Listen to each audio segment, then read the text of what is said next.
골동품 업자가 있었어요. 전국을 돌아다니면서 골동품을 수집을 합니다.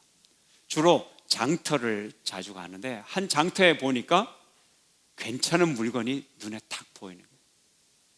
어떤 할아버지가 개를 파는데 그 개 밥그릇이 그게, 이 할아버지가 잘 모르는 것 같아. 이게 낡고 그래서 오래된 거니까 시시한 건 줄로 알고 할아버지가 개밥그릇으로 쓰는 거예요. 접근을 합니다. 참 요즘 날씨가 참 눈이 내려서 힘드신데 어떻게 이렇게 개 장사를 하십니까? 건강은 어떠세요? 자녀는 있으십니까? 이 강아지는 얼만데요? 8만 원이래요. 아니 그 4만 원이면 사는데 그래도 8만 원, 10만 원을 탁 주시면서 이 추운 날씨에 계시는데 국밥도 좋은 거 드십시오. 그리고는 안 가고 또 계속 얘기를 하는 거예요. 근데 좀 문제가 생겼어요. 제가 서울이 집인데 이 강아지를 데리고 서울로 가려면 밥을 줘야 되는데 이 밥그릇을 저에게 주시면 안 되겠습니까? 파셔도 되고요. 할아버지가 이 청년을 쳐다봅니다. 젊은이, 그건 절대 안 되네. 내가 이 개밥 그릇 때문에 오늘도 강아지를 100마리째 팔고 있는데, 예.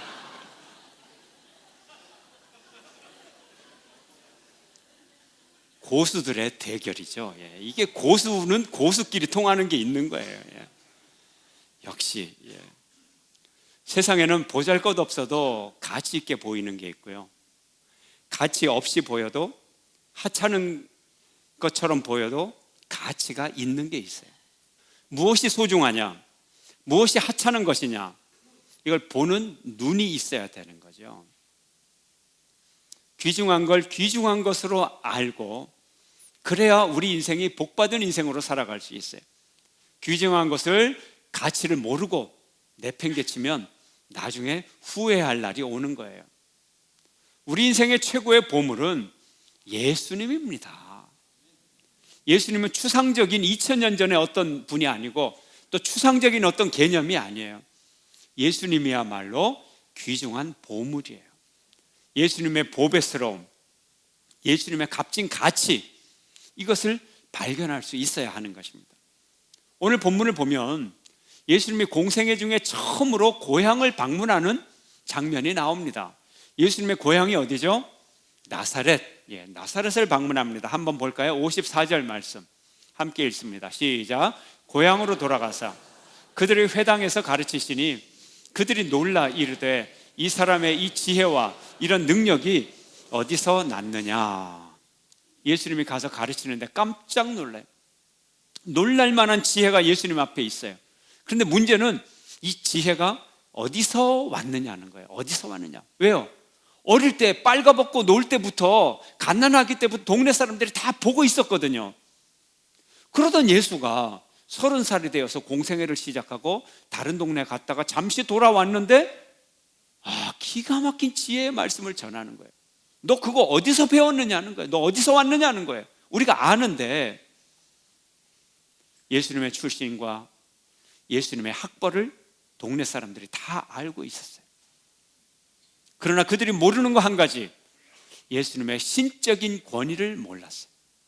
예수님의 이 지혜가 초월적인 하나님으로부터 온 초월적인 지혜임을 알지를 못했어요. 그들이 이렇게 수군거립니다. 55절 말씀 함께 시작. 이는 그 목수의 아들이 아니냐, 그 어머니는 마리아, 그 형제들은 야고보, 요셉, 시몬, 유다라 하지 않느냐. 그 목수, 요셉이라는 목수의 아들 예수 아니냐 하는 거예요. 모든 사람들이 다 알고 있는 그 목수, 그 요셉. 그런데 옛날에는 99%는 아버지 직업을 이어받았어요.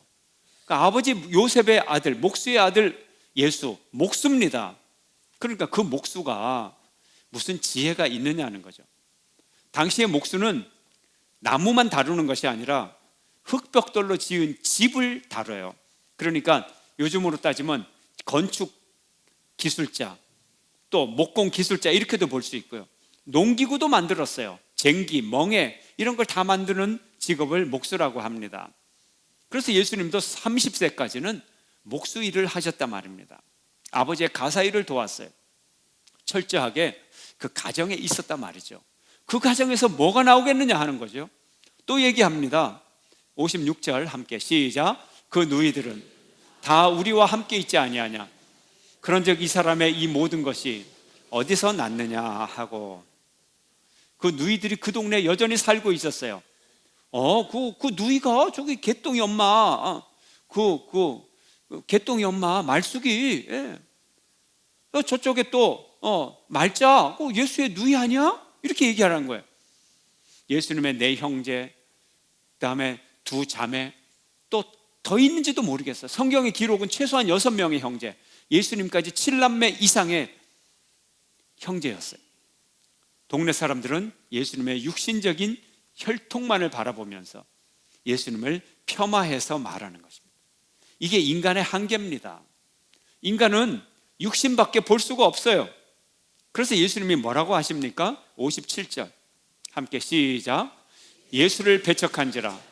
예수께서 그들에게 말씀하시되 선지자가 자기 고향과 자기 집 외에서는 존경을 받지 않음이 없느니라 하시고, 예수를 배척했어요.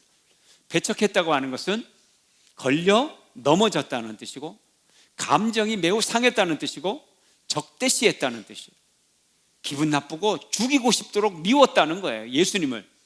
그래서 누가복음을 보면 그 동네에 낭떠러지가 있는데 동네 사람들이 예수를 죽이려고 예수님을 막 밀고 갔다는 거예요, 낭떠러지까지. 누가복음에는 그렇게 나와 있어요. 왜 그럴까요?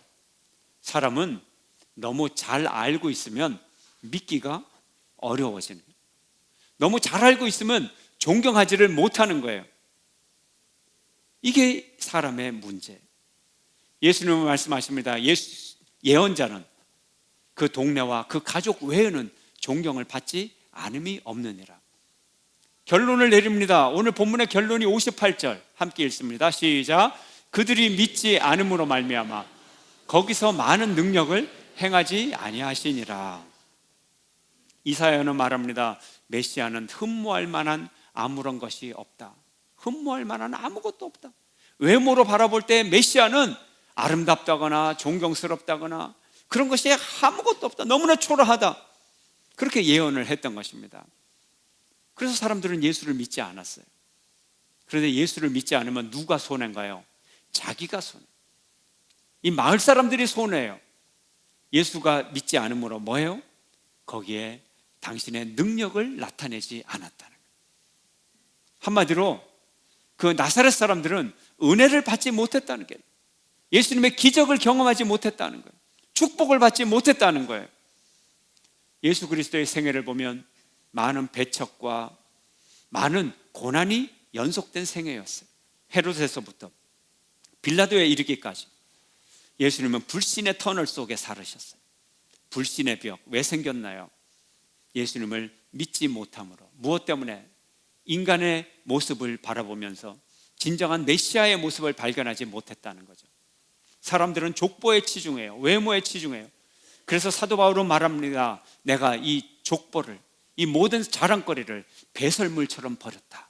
예수님을 만난 이후에는 모든 것을 다 버렸다. 예수님의 지식이 가장 귀함으로 이렇게 고백을 하고 있는 것입니다. 예수님의 가정 출신을 알기 때문에 예수님을 믿지 못하는 것, 정말로 안타까운 일이 아닐 수 없습니다. 하버드 대학 총장실에 아주 낡은 옷을 입은 한 부부가 노 부부가 찾아왔습니다. 어느 정도로 낡은 옷이냐?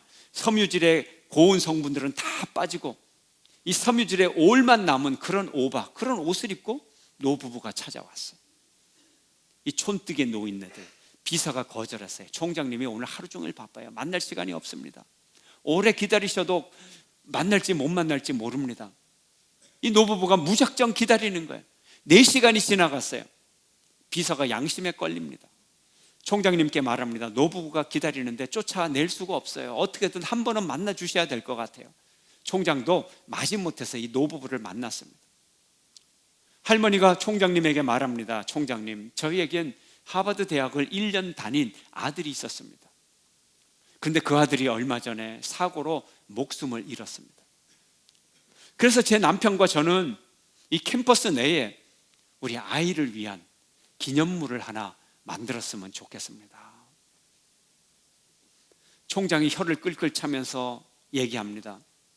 할머니, 하버드를 다니다가 죽은 사람을 위해서 비석을 세우고 동상을 세운다면 이 하버드 대학이 공동 묘지가 되어버릴 것 같은데요. 할머니가 말합니다. 저희 뜻은 그게 아니고요, 건물을 하나 기증할 수 있었으면 좋겠습니다.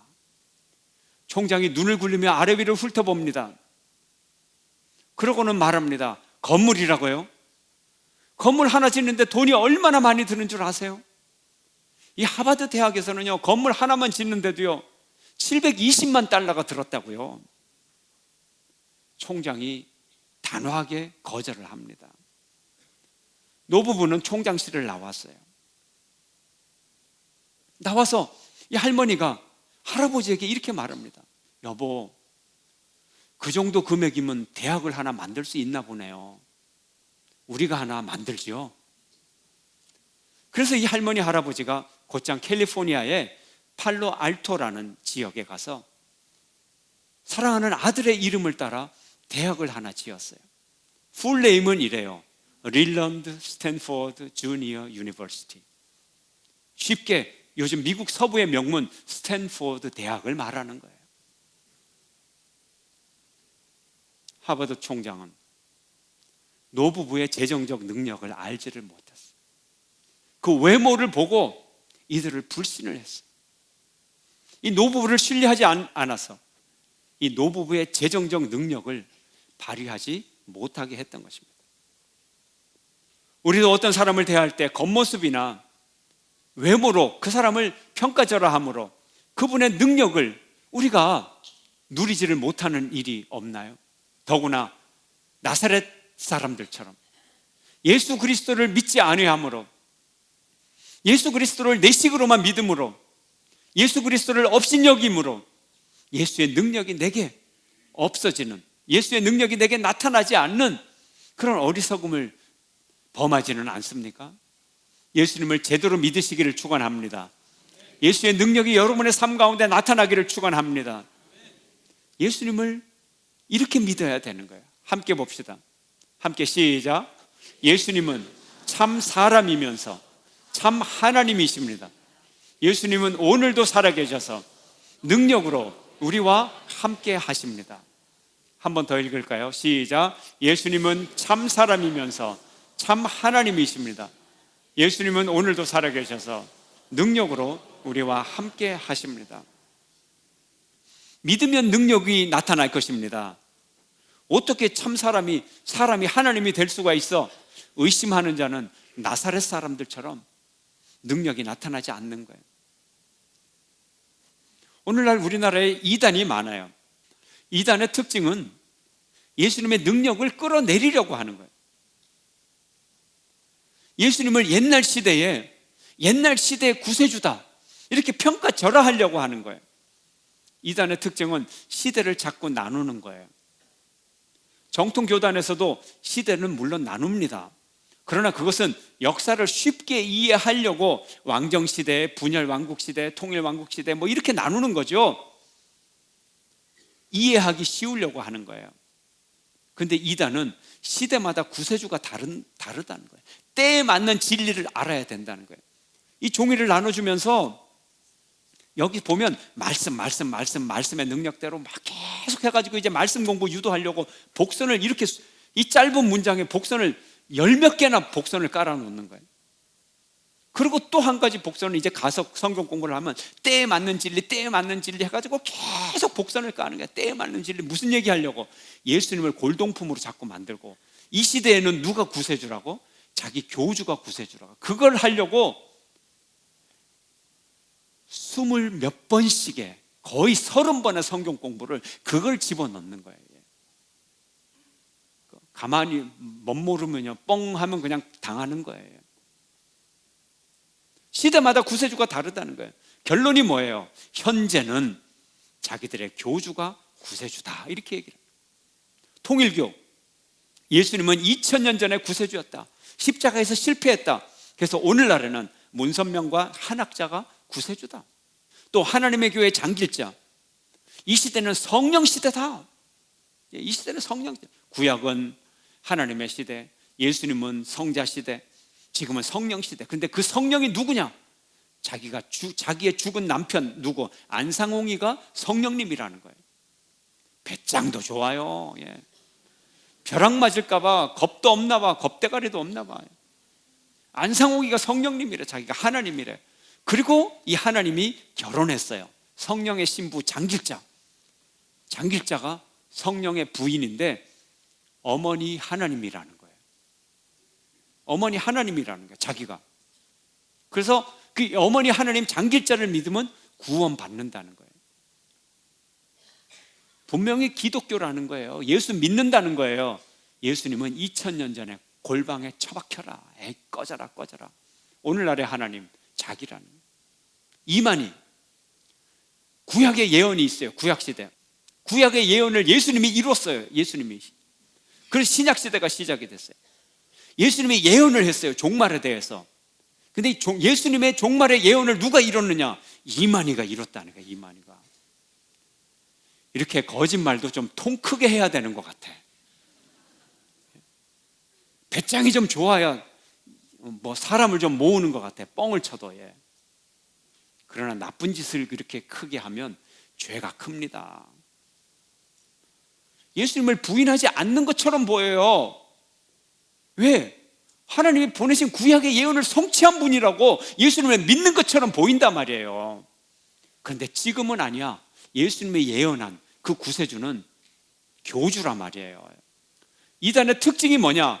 예수님을 언급하다가 예수님을 슬쩍 빼놓고 오늘 이 시대에는 교주가 딱 그 자리를 차지하는 거예요. 이게 이단의 속임수예요. 여러분 중에 이단에 속한 분들이 있으면 다시 한번 보세요. 다시 한번. 여러분이 속은 거예요. 여러분이. 예. 그 교재 다시 한번 보라고. 예. 일과부터 끊임없이 때를 나누라 삼손 시대, 여호수아 시대 막 하다가 모세 시대, 뭐 예수 시대 하다가 사도 시대 하다가 그 다음에 이만희 시대 딱 나오잖아. 예. 지가 하나님이라는 거예요. 그러니까 하나님의 능력이, 예수님의 능력이 나타나지 않고 누구의 능력이 나타나요? 교주의 사기치는 능력이 나타난다는 거예요.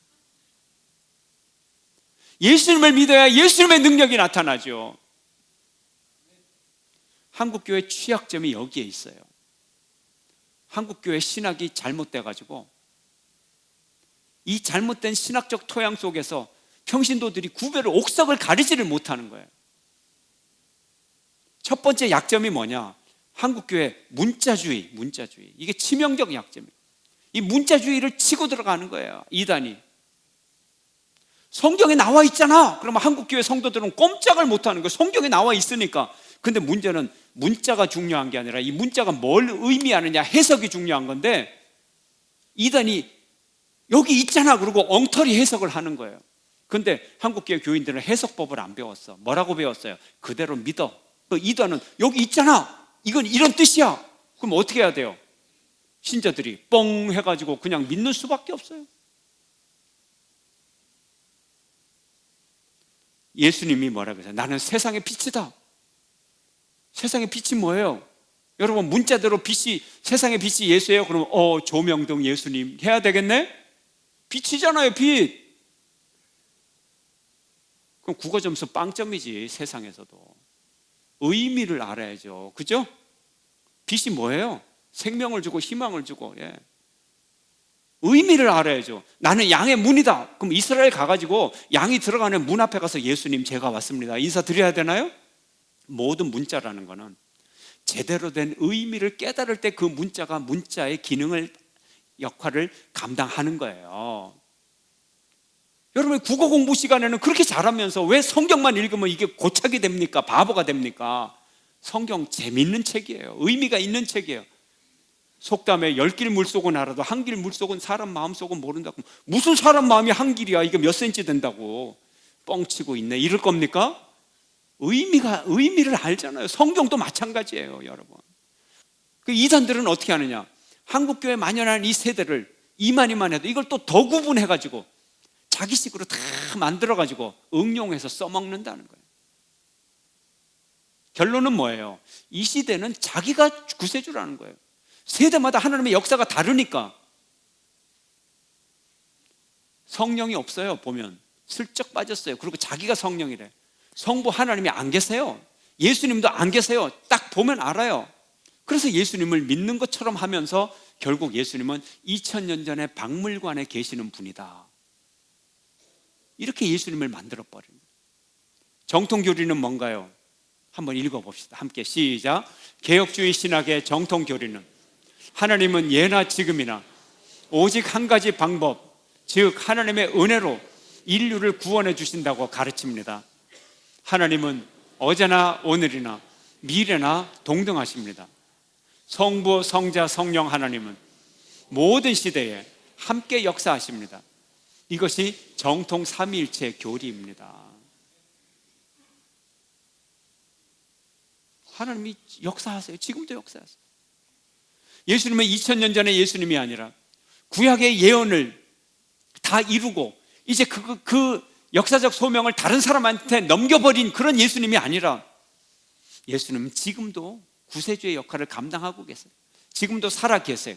영으로 우리와 함께하고 계세요. 종말의 어느 날 우리를 심판하기 위해 또 오실 거예요. 눈에 보이는 모습으로 오실 거예요. 그렇다고 지금 안 계시는 게 아니에요. 지금 계신단 말이에요.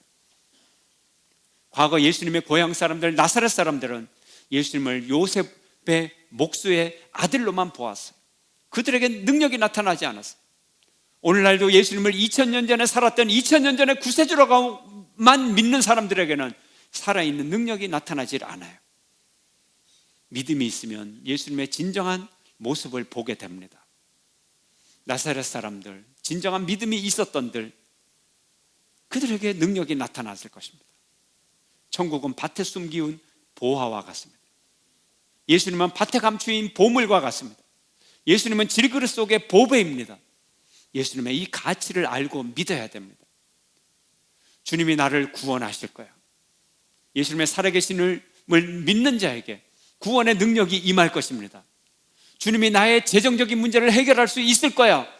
믿는 자에게 주님이 살아계셔서 여러분의 재정적인 문제를 해결하여 주실 것입니다. 주님이 내 고난과 고통과 실패의 문제를 해결해 주실 거예요. 믿는 자에게 예수님은 살아계셔서 역사하여 주실 것입니다. 주님이 우리의 가정의 문제, 자녀의 문제를 해결해 주실 거예요. 믿는 자에게 주님은 살아계셔서 일하여 주실 것입니다. 주님이 내 병을 해결하여 주실 거다, 내 인생을 인도하실 거다 믿는 자에게 주의 능력이 나타날 것입니다. 믿음이 있는 자에게 하나님의 계시의 문이 열립니다. 믿음이 있는 자에게 기적과 치유의 문이 열립니다. 오직 믿음만이 계시의 문을 열고 오직 믿음만이 하나님의 능력의 문을 여는 것입니다. 믿음의 기도가 아니고는 능력이 나오지 않습니다. 믿음은 능력의 열쇠입니다. 예수님을 어떻게 믿느냐? 능력의 수준이에요. 예수님을 얼마나 믿느냐? 능력의 수준이에요.